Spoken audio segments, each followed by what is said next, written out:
Al pasar por el puerto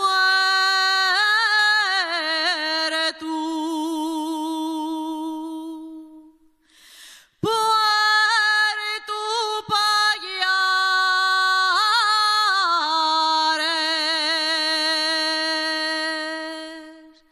me encontré con un viejo guindando vaques.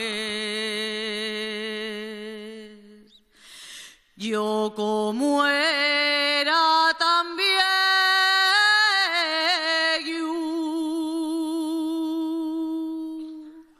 le pregunté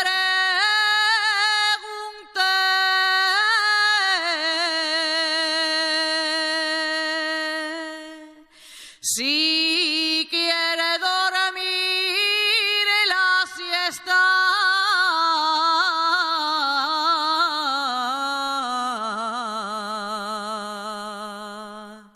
Yo guindaré.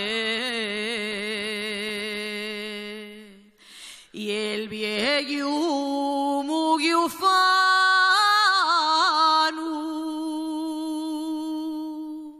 me contestó: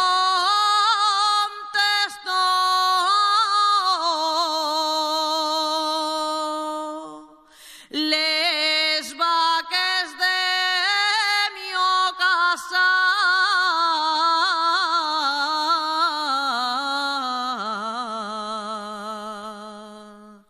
guindoles yo.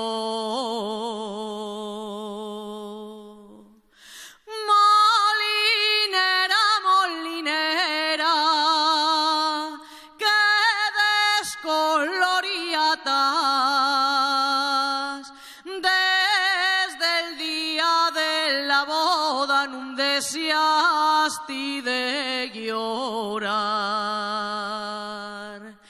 No deseasti de llorar, ni tampoco de gemir. Molinera, molinera, de pena vas a morir.